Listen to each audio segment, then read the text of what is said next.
Unacademy. Let's crack it.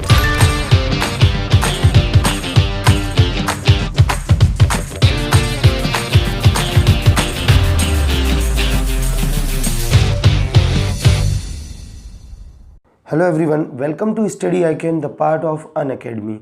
आज मैं आपको कराने वाला हूं मध्य प्रदेश जीके का पार्ट 2 और पार्ट 2 में हम मध्य प्रदेश का गठन आगे का समझेंगे। पिछले पार्ट में मैंने काफ़ी कुछ आपको बता चुका हूं। अगर आपने वो नहीं देखा है तो पहले उसको देखिए, फिर आपको ये वाला पार्ट समझ में आएगा। जैसा कि आप सभी को पता है, ये क्लास जेल प्रहरी स्पेशल क्लास है। जेल प्रहरी की आपकी परीक्षा होने वाली है 20 नवंबर को, स्टार्ट हो जाएंगी 20 नवंबर से। तो जल्द से जल्द आपका सिलेबस कंप्लीट हो जाएगा 20 तारीख से पहले तो आप लोग रेगुलर क्लास अटेंड जरूर कीजिए। चलिए स्टार्ट करते हैं हम पार्ट 2। देखिए, पिछली क्लास में मैंने आपको कुछ इस प्रकार से मैप में बताया था। मैप में आपको मैंने समझाया था कि कैसे ये वाला हिस्सा जो है, अब अंग्रेज़ों से हमारा देश आज़ाद हो चुका है। 1947 से लेकर 1956 के बीच की हम बात करेंगे। तो कैसे ये वाले हिस्से को हमारी सरकार ने स्टेट ए कैटेगरी में रखा और इसका नाम रख दिया मध्य प्रदेश, और इसकी राजधानी थी नागपुर। ठीक है, ये पिछली क्लास में मैंने डिस्कस कर लिया। फिर उसके बाद अगर हम बात करेंगे तो पश्चिम की ये कुछ 25 रियासतें, जो 25 देसी रियासतें थी, इनको कैटेगरी बी में रखा गया, स्टेट की कैटेगरी बी में, और जिसका नाम दे दिया गया मध्य भारत। और इसकी राजधानी 6 महीने के लिए 6 महीने के लिए ग्वालियर और 6 महीने के लिए इंदौर बनाई गई। 6 महीने के लिए क्या, ग्वालियर, और 6 महीने के लिए इंदौर बनाई गई। वहीं अगर हम बात करते हैं ये वाले हिस्से की, तो आपको दिख रहा होगा इस हिस्से को बोलते हैं विंध्य प्रदेश, या इसको रखा गया कैटेगरी सी में। इसको बोला गया विंध्य प्रदेश, इसको कैटेगरी सी में रखा गया, और इसकी राजधानी थी रीवा। अब इनको हम एक एक करके डिटेल में समझेंगे, एक एक करके पढ़ेंगे, कौन सा हिस्सा कहाँ रहा और इसके नाम क्या थे, कितनी रियासतों को मिलाया गया, राजधानी क्या थी, यहाँ के प्रशासक कौन थे। तो इस प्रकार से चलिए हम देखते हैं। जैसा कि मैंने आपको बताया था कि हम मध्य प्रदेश को 3 भागों में बांटकर पढ़ेंगे। तो इस भाग में हम समझेंगे कि 1947 से लेकर 1956 के बीच में क्या क्या हुआ, क्या ऐसी परिस्थितियाँ आई हैं कि मध्य प्रदेश का स्वरूप कैसा रहा। फिर हम 1956 से 2000 के बीच में समझेंगे। तो इस वीडियो में हम ये सारी चीज़ें समझने वाले हैं। तो देखिए, ये रहा हमारा प्यारा मध्य प्रदेश। अब आप सभी को पता है कि भाई ये वाले हिस्से का नाम था सीपी और बरार, जब अंग्रेज़ों के पास था। अब आ गया इसका नाम मध्य प्रदेश। राजधानी इसकी बनाई गई है नागपुर, और इसका कैपिटल क्या है, नागपुर राजधानी। और यहाँ पर पहले मुख्यमंत्री बनाए गए थे पंडित रविशंकर शुक्ल। सिर्फ इतने हिस्से की बात कर रहे हैं हम, देख लीजिए, है ना। पूरे मध्य प्रदेश की बात नहीं कर रहे हैं, क्योंकि अभी पूरे मध्य प्रदेश का हिस्सा अभी डिसाइडेड नहीं था। सिर्फ इतने हिस्से का नाम मध्य प्रदेश रखा गया था, जिसकी राजधानी क्या थी, नागपुर, और यहाँ के मुख्यमंत्री थी पंडित रविशंकर शुक्ल। अब वहीं समय बीतता जाता है, ठीक है। कुछ समय बाद जो है ये वाले हिस्से को भी क्या कर दिया जाता है, पार्ट बी कैटेगरी में रखा जाता है, और इसको मध्य भारत नाम दे दिया जाता है। और इसका ये पश्चिम की 25 रियासतों को मिलाकर ये बनाया जाता है। इसकी राजधानी इंदौर और ग्वालियर 6 महीने के लिए, और यहाँ के प्रमुख थे लीलाधर सेठ। अब यहाँ पर मैंने प्रमुख क्यों बोला है, देखिए, प्रमुख इसलिए बोला है क्योंकि ये देसी रियासतों का रूल, ये पार्ट बी कैटेगरी, ये उस प्रकार की कैटेगरी थी जहाँ पर देसी रियासतें के जो राजा हुआ करते थे वो भी यहाँ पर अपना कंट्रोल थोड़ा सा किया करते थे, और जो प्रमुख हुआ करते थे, राज्य प्रमुख बनाए जाते थे, ठीक है। सरकार की तरफ से अपॉइंट की जाती थी जो कमेटी, उस कमेटी के अध्यक्ष भी यहाँ पर क्या है, रोल अपने निभाया करते थे। असल में देखा जाए तो उस कमेटी का अध्यक्ष एक तरह से मुख्यमंत्री की तरह यहाँ पर काम करता था, और जो यहाँ की देसी रियासत के जो राजा थे वो गवर्नर की तरह काम करते थे, जिनको हम राज्य प्रमुख भी कहा करते थे। राज्य प्रमुख यहाँ पर थे मध्य भारत के, उस समय राज्य प्रमुख हुआ करते थे होलकर, सिंधिया थे राज्य प्रमुख, और होलकर जो थे इंदौर के, वो उप राज्य प्रमुख हुआ करते थे। इस प्रकार से आपको ये दोनों चीज़ें याद रखनी है। और प्रमुख थे जो, वो थे लीलाधर सेठ। तो यहाँ पर लीलाधर सेठ एक्चुअल में कंट्रोल करते थे। वहीं अगर हम बात करते हैं कैटेगरी सी की, तो ये विंध्य प्रदेश इसका नाम था, और यहाँ की राजधानी थी रीवा। यहाँ पर देख सकते हैं आप लोग 38 रियासतों को मिलाया गया, उत्तर की 38 रियासतों को मिला लिया गया, ठीक है। और इसकी राजधानी क्या रख दी, रीवा। 38 रियासतों के साथ साथ यहाँ बीच में भोपाल पड़ता है, तो भोपाल को भी कैटेगरी सी में रखा गया था। तो ये कुछ स्थिति थी मध्य प्रदेश में, आप देख सकते हैं। ये तो मैंने पिछली क्लास में डिस्कस कर लिया है सारी चीज़ें। आगे की हम बात करते हैं आज़ादी के बाद की। मेन हमारा मुद्दा है आज़ादी के बाद। तो देखिए 1950 में महाकौशल और छत्तीसगढ़ के कुछ रियासतों को मिलाकर पार्ट ए बनाया गया। मैंने आपको दिखा दिया पार्ट ए कौन सा है। पंडित रविशंकर शुक्ल को मुख्यमंत्री और राज्यपाल बनाए गए थे राघवेंद्र राव। वहीं अगर हम बात कर देंगे पार्ट बी की, तो पार्ट बी आप सभी को पता है कौन सा हिस्सा है, ये वाला हिस्सा है, ठीक है, पार्ट बी। तो पार्ट बी में देखिए 25 रियासतों को 1948 में पश्चिम की 25 रियासतों को मिलाया गया और राज्य प्रमुख बनाए गए जीवाजी राव सिंधिया, उपराज्य प्रमुख बनाए गए यशवंत राय होलकर। देखिए राज्य प्रमुख और उपराज्य प्रमुख एक तरह से आप समझ लीजिए गवर्नर, राज्यपाल की तरह थे। और प्रमुख बनाए गए लीलाधर सेठ, जिसको इनको हम बोलेंगे मुख्यमंत्री की तरह, ठीक है। इस प्रकार से ये कंट्रोल करते थे। 1946 से लेकर 1948 तक निर्वाचन मंत्रिमंडल के शासन किया। तो यहाँ पर निर्वाचित मंत्रिमंडल बनाया जाता था जिसका यहाँ पे शासन होता था।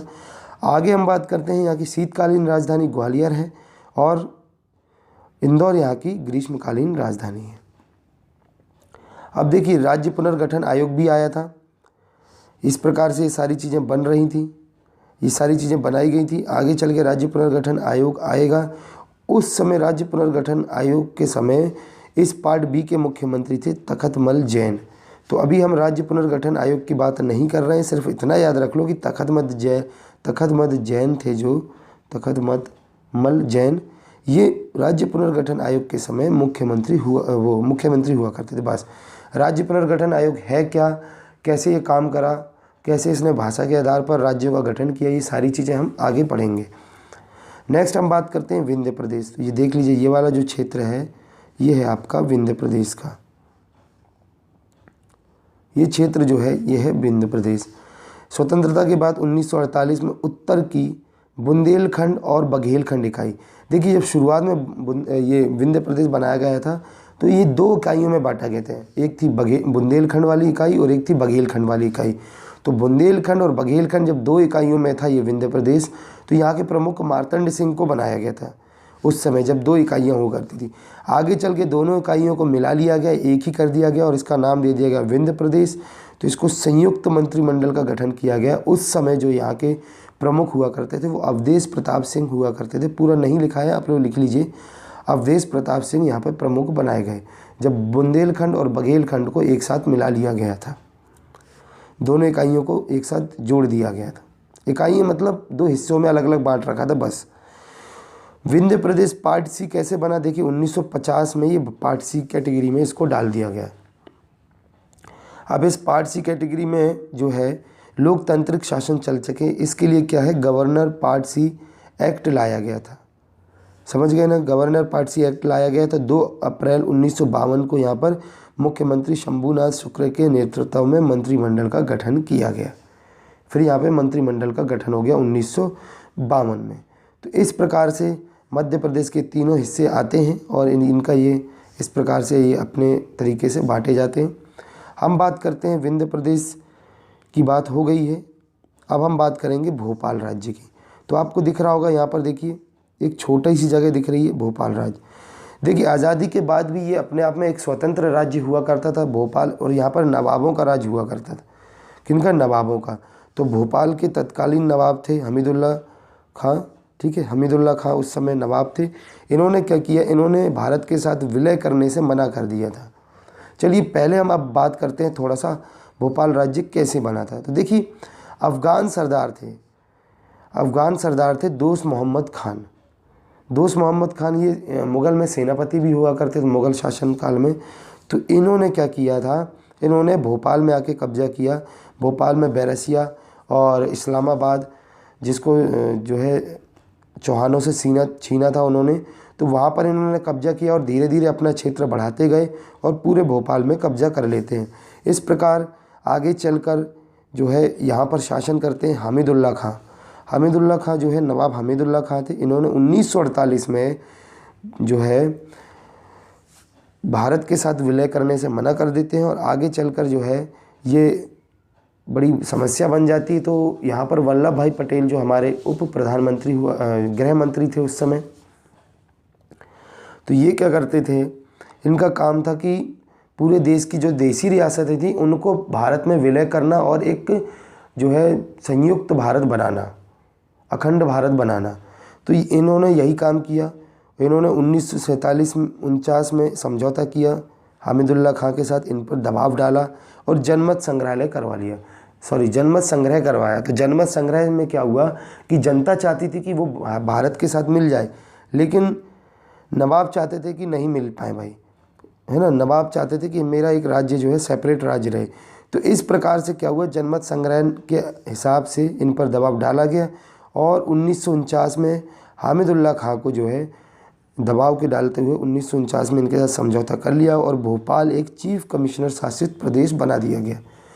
इसको पार्ट सी कैटेगरी में रखा गया और आप सभी को पता है कि पार्ट सी कैटेगरी वाले राज्य वो राज्य थे जिस पर चीफ कमिश्नर ऑपरेट करते थे यहाँ पर, और पार्ट ए कैटेगरी वाले वो राज्य हुआ करते थे जहाँ पर जो सेंट्रल गवर्नमेंट है, केंद्र शासन सरकार है, वो डायरेक्ट रूल करती थी। डायरेक्ट रूल नहीं मतलब मुख्यमंत्री वाला यहाँ पर रूल चलता था, ठीक है। पार्ट ए में मुख्यमंत्री कंट्रोल किया करते थे, पार्ट बी में यहाँ पर निर्वाचन मंडल हुआ करता था और साथ में निर्वाचन मंडल के साथ साथ यहाँ पर देसी रियासतों के राजाओं को भी गवर्नर के तौर पर या प्रमुख के तौर पर अपॉइंट किया जाता था। उनको भी यहाँ पर एक प्रकार से इज्जत दी जाती थी वहाँ पर। और वहीं बात करें पार्ट सी, तो पार्ट सी में चीफ कमिश्नर ऑपरेट करते थे। तो पार्ट सी में चीफ कमिश्नर जो है अंग्रेज़ों के समय के थे और हमारे जो नई सरकार द्वारा भी बनाए गए थे, तो वो यहाँ जाके कंट्रोल किया करते थे। तो इस प्रकार से अलग अलग कैटेगरी में इनको रखा गया। और देखिए, राज्य पुनर्गठन आयोग के समय 1956 के समय भोपाल के मुख्यमंत्री थे Shankar Dayal Sharma.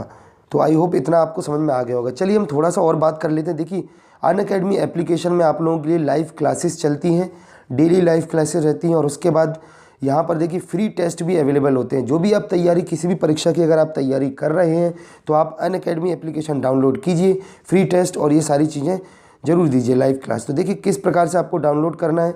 Unacademy application download करने के लिए आपको प्ले स्टोर में जाना है, प्ले स्टोर में लिखना है आपको अनअकैडमी लर्निंग ऐप और उसके बाद आप इसको डाउनलोड करके इंस्टॉल कर सकते हैं।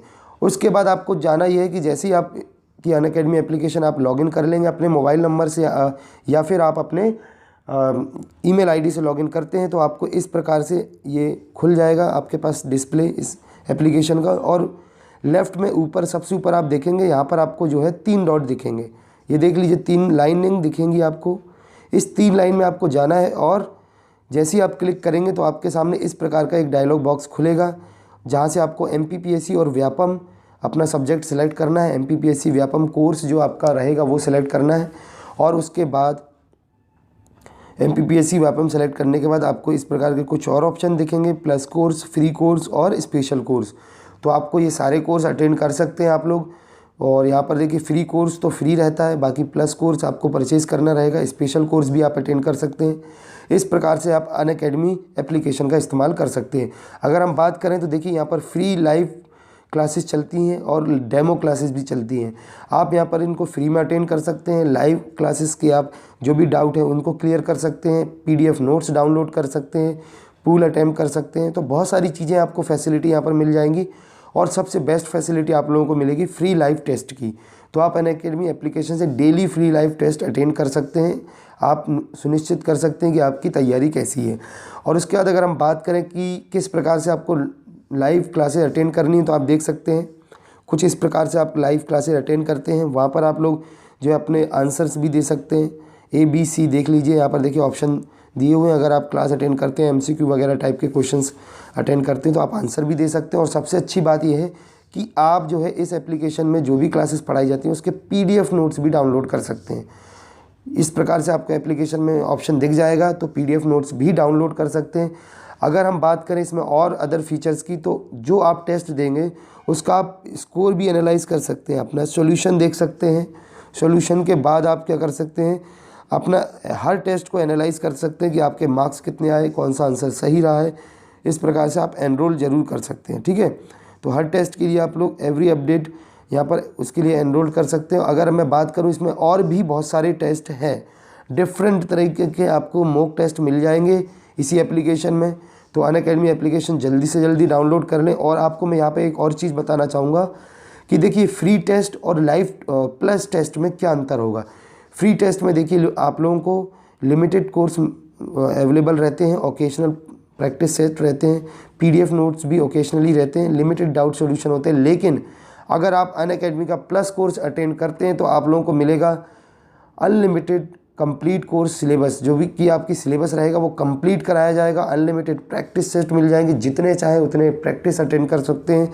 अनलिमिटेड नोट्स मिल जाएंगे आपको और डाउट सॉल्यूशन भी आपके होंगे अनलिमिटेड तरीके से, जो कि टॉप एजुकेटर के माध्यम से होगा। तो जल्द से जल्द आप प्लस कोर्स परचेज़ करें। प्लस कोर्स में आपको बहुत ही ज़्यादा बेनिफिट मिलने वाला है। जब भी आप प्लस कोर्स परचेज़ करते हैं तो आप referral code STUDY study I can use कीजिए, तो आपको प्लस कोर्स में फ़ायदा मिल जाएगा, 10% डिस्काउंट मिलेगा। चलिए आगे हम बात करते हैं इसके कुछ और एडिशनल फीचर्स की। तो देखिए हाल ही में अनअकैडमी ने लॉन्च किया करंट अफेयर मैगज़ीन, जिसका नाम है वर्चस्व। तो ये वर्चस्व नाम की मैगज़ीन यहाँ पर अनअकैडमी द्वारा अपडेट की गई है। MPPSC व्यापम की जो भी आप एग्ज़ाम की तैयारी कर रहे हैं उसके करंट अफेयर यहाँ पर आपको मिलेंगे और अभी ये ऑनलाइन है आप लोगों के लिए। और इसके बाद हम बात करेंगे इसमें होने वाले प्रैक्टिस टेस्ट सीरीज़ की। तो यहाँ पर आप लोग प्रैक्टिस क्वेश्चन सीरीज़ अटेंड कर सकते हैं, जो कि अनलिमिटेड रहेंगे आप सभी के लिए। तो आज ही आप अनअकैडमी ऐप को डाउनलोड करें, सब्सक्राइब करें और परचेज़ करें प्लस कोर्स और सारी चीज़ों का फ़ायदा लें। तो देखिए कुछ इस प्रकार से अनअकैडमी में कोर्सेज़ भी चल रहे हैं। आपको इधर डेट भी दी हुई है कब कौन सा कोर्स स्टार्ट हुआ है। नए कोर्स भी आप यहाँ पर फाइंड आउट कर सकते हैं, नए कोर्स भी आपके स्टार्ट हो रहे हैं। तो देखिए 10 तारीख से MPPSC फाउंडेशन बैच प्रिम और मेंस के लिए 10 नवंबर से स्टार्ट हो रहे हैं, तो ये आप अटेंड कर सकते हैं। MPPSC फाउंडेशन बैच प्रिम और मेंस के लिए 6 नवंबर से एक स्टार्ट हो चुका है, उसको भी आप अटेंड कर सकते हैं। तो 10 तारीख 11 तारीख इस प्रकार से सब कुछ यहाँ पर दिया गया है। और सबसे अच्छी बात, आपको इस एप्लीकेशन में सब्सक्रिप्शन कैसे लेना है, प्लस कोर्स ख़रीदना कैसे, वो मैं आपको बता रहा हूँ।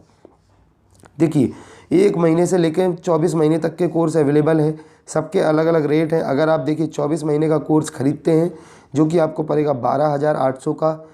अगर ये कोर्स आप ख़रीदने जाते हैं और आप हमारा रेफरल कोड यूज़ करेंगे study I can STUDY study I can ICAN study I can आप यूज़ करते हैं ये कोड, रेफरल कोड, जो कि आपको यहाँ पर एंटर करना रहेगा। ये खाली जगह आपको दिख रही है, यहाँ पर लिखना है आपको स्टडी आई कैन।